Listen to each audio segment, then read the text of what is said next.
So, so I know that most of you in this life have seen Ricky Bobby, right? So me and my dad like to telepathically communicate, right? Love my dad. And so like I had a point today where I was like feeling kind of drained, you know? And I was like, fuck, I just feel hella weak. And then my dad comes and he's all, he reminds me of Ricky Bobby when that kid goes, what is it? I'll come at you like a spider monkey. And then he goes, I may be 10 years old, but I can beat your ass like that. So I was like, sitting here laughing because the story behind that, okay, why he sent me that was, and I want to share this with you. Even at your most depleted moment, even at your weakest moment, I'm being called to get on here and tell you that, like, you are strong, bro. Like, I'm not necessarily saying take that literally, like, I may be 10 years old, I'm gonna beat your ass, but like, just think of it like that. When you're at your weakest, when you're at your most vulnerable, because when you think of vulnerability, you think of children right off the bat for me.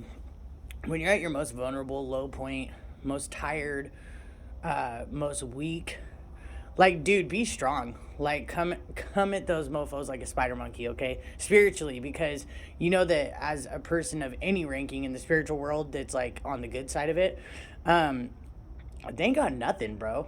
Let's be real. Okay?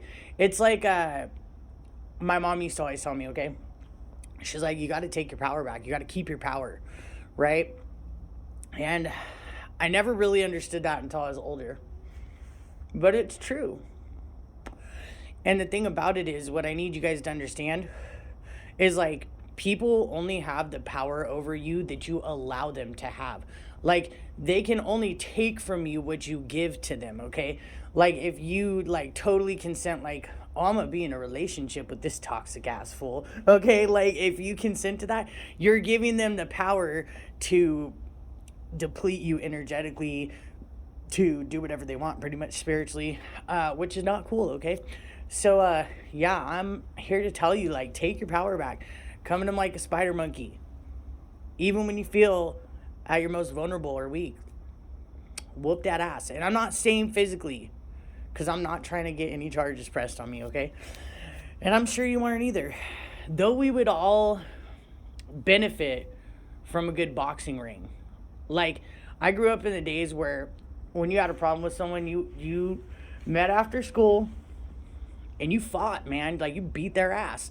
And like, if you got your ass whipped, like, for show, you come back another day and you challenge them again and hope you beat their ass. Um, I'm not gonna go into my fighting days because, yeah, that's the reason I don't ever have anybody come at me.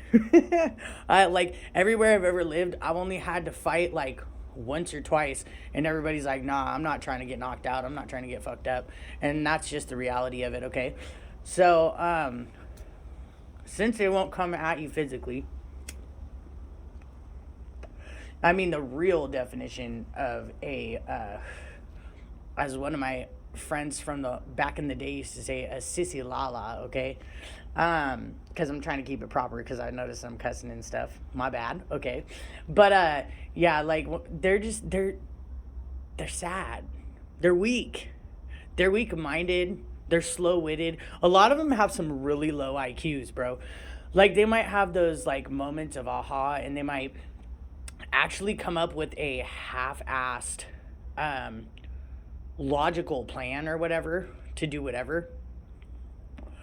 But they always mess up with the execution of it, okay? I happen to be one of those people that, like, I used to always tell people I'm always going to come through at the clutch. Like, when it matters the most, there may be a lot of times where you're like, oh, bro, you don't come through for me. Like, you don't do this, you don't do that. Bro, I always come through at the clutch. It's always in the freaking heat of the war that, like, it's like you just, I'm gonna make an Arthur reference. You just come up behind him and slice heads clean off, bro, okay? Because that's just kind of how I've always been. It's so funny because I've never been to war, but I've actually have almost every man that is a generation before like my brothers, okay? That every single one's been to war at some point, okay? So I swear I have like that warrior spirit, not to mention the Native American, because they just, dude, savage. Like, just come through like a savage. Okay, so I want you to go out there and be a savage today. I want you to like spiritually like cut heads clean off of these demons, of this toxicity. Like, sit back and laugh at their shit talking. Okay. Judgment is for God. Okay, and revenge is for God too. Justice is for you. I want you to remember that. So before you go out there trying to beat anybody's ass or do something hasty, I want those words to ring in your head, okay?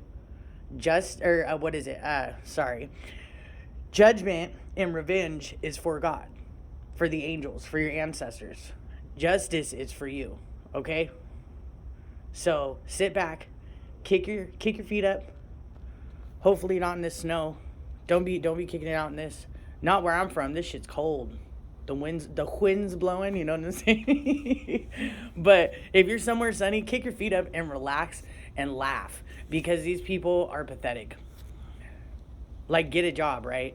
One that doesn't involve trying to sabotage me or, sacrifice me to cults, whatever. All of us got our struggles out there, But, no, seriously. You're a savage. And the most savage thing to do is to sit back and literally not even hurt anybody back for all the crap they've done to you. Do you know how much willpower that takes? Like, I almost wanted to say how much savageosity. Damn, new word. Put that shit in the Ebonics dictionary. But, like, do you know how savage that is? To just sit back, silent, looking at people like, you are just stupid. You're stupid, okay? So I want you to sit back and do that today. Enjoy the holidays. Don't get arrested before the holidays, please. Play with your kids. Have fun. Joke around. And have a good day.